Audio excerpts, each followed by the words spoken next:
LSU spring football continues. We'll be back out there tomorrow. They're going to let us film for 20 minutes and then watch the rest of practice. So I'll have a practice report up on LouisianaSports.net tomorrow before lunchtime. Then we'll certainly react to what we see on the show here today. Matt went on Saturday to practice, and he's got a detailed report up on some of the plays they were able to see as well. I'm starting to assess the roster, kind of just look at the team physically, and I don't pretend to have like concrete information from the little bit of spring football that we've watched. I'm not going to suggest that I've learned something completely revolutionary by watching these guys for a total of 50 minutes over 2 practices. But you do see the guys working, and you do see a bit of a rotation, even though Brian Kelly tells us not to read into that. And you do understand track records, and you understand the shape that the roster is taking and what LSU should be good at and where they may have question marks. And one of the positions that I continue to circle back to as a potential real positive for this team is the edge. And that's on defense. I feel like they've put a really good cast of characters together on the edge. And I think that the combination of their skill sets plus Kevin Peoples' coaching should be a real positive for this team. We're all working off of what I believe to be a reasonable assumption that Kevin Peoples made a big difference with Braden Swinson and Savion Jones last year. I think it's reasonable to say that. It's not like those guys had only played 1 year, or like those were 4-year players who in their final season did things that they had not done previously. Savion Jones was significantly better against the run and did some things in the pass rush where he had been kind of a missing person for 3 years. Braden Swinson had not been an effective pass rusher, no matter the position he had played at Oregon or at LSU. And he became one of the better pass rushers in the Southeastern Conference last year. I'm not going to put him right in the conversation with Kyle Kennard, but he was a top 10 or 12 pass rusher in the SEC. And I have to think that coaching had something to do with that. And so now you take guys with every bit of the physical ability that Braden Swinson and Savion Jones have, and you figure that there's a reasonable chance that Kevin Peoples can get that kind of result. Jack Pyburn, there's a lot of videos right now on social media of him being mic'd up. And he's just a bundle of energy who loves embracing the role that he's going to be asked to play on this defense, which is the most physical point-of-attack player that LSU has on the edge. There's a video on social media of him talking to West Weeks, and he's talking in Whit Weeks, and he's talking about how much he loves just blowing up counters. Sees, one of the offensive linemen in a certain set, he knows what's coming, he wants to lay the hammer. And LSU needs that desperately. They've got to get better against the run. And you look at Jamari Butler and his physical size and the presence that he has. And you see the immense talent and even the production that Patrick Payton brings over from Florida State. And you saw some flashes last year of Gabe Relaford. I've heard good things about Dylan Carpenter. I think Damian Shanklin looks the part. I talked about that last week.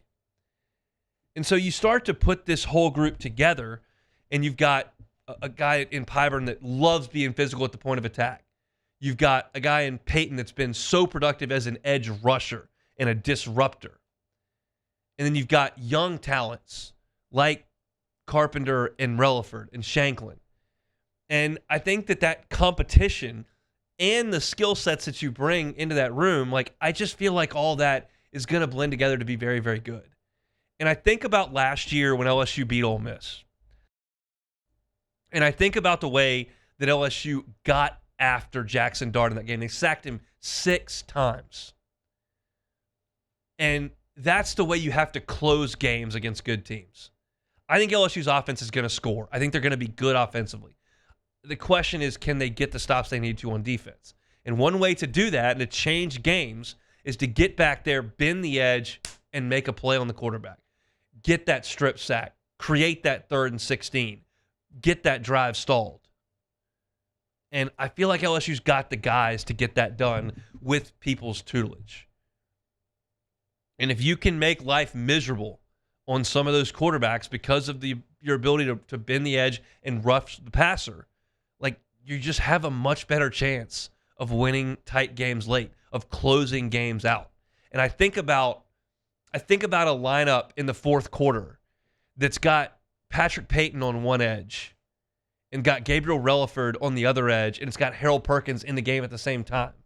And I'm thinking about the way that Ahmad Bro and Dominic McKinley rushed the passer late in the season, specifically against Oklahoma. And I think about what that kind of package could be in a pressure style late in the game. And it just feels like that's going to be a handful for opposing offensive lines. Look, Pyburn has not been a big sack guy. Jamari Butler has not been a huge sack guy. Relaford and Carpenter are young players. They haven't been as productive. Now, Peyton has, but he wasn't last year. So you're counting on development. But I feel like it's reasonable to count on that. If I was going to sit here in 2015, 16, 17, 18 and tell you, hey, LSU's about to open this thing up wide open on offense and start to really cook out in space, that would have been a dream. It would have been ridiculous to try to assume that. There was no evidence that they were moving in that direction. They eventually did, but there was no evidence. That it would have been a stupid thing to try to wish into existence. This doesn't feel like that. LSU wasn't great rushing the passer late last season. They were early. They were great rushing the passer against Ole Miss, and they were great rushing the passer against South Carolina. That slowed down a little bit late in the season. But it feels like this is a realistic thing. And when you go out to practice and you look at the guys that they've got and you look at their size and you look at their physicality, like, it's just not a lot of, there's not a lot of projection that feels unreasonable in those guys.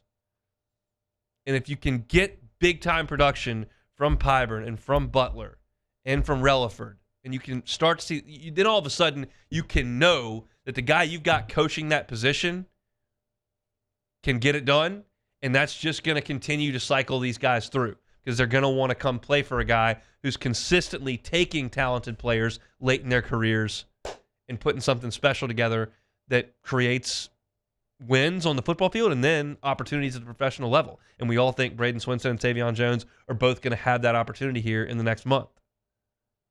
So that's something that I've, again, it's not something that I've seen like as far as, oh, wow, I'm watching them practice and I'm now just figuring out they have good defensive ends. This is just going out there, observing the whole team, and then just kind of, as opposed to identifying what's going on at practice, who's hitting the sled most quickly, who's getting through the cones most quickly, more so just thinking, okay, what does that look like in the fall, do we think? And right now, as I look at that defensive end position, there may not be a position on the field for LSU that I feel better about as far as talent, depth, coaching, potential impact in 2025. Quarterback is going to be right there because I think Nussmeier is really, really good. But after quarterback, like, defensive end may be the spot that I feel best about on LSU's roster. And that's a really good spot to feel that way about. Look at the salary cap in the NFL. Teams spend a lot of money on those edge players because you've got to create negative plays to win games, and you got to close games out with a lead, and that comes from the guys who get after the passer. And I think LSU's got those on this team. So that's my thought on a little bit of LSU football here today. If you missed any of our LSU content or want to check out LSU football content during spring, Hunt on LSU is where you can find all of our LSU football content each and every day. That's Hunt on LSU. Subscribe to the channel if you would. We certainly do appreciate that. Hey, thanks for watching Hunt on LSU. Before you get out of here, do us a couple of favors. Hit that like button, leave your comments below, and subscribe to the channel for all your Fighting Tiger football talk. See you next time.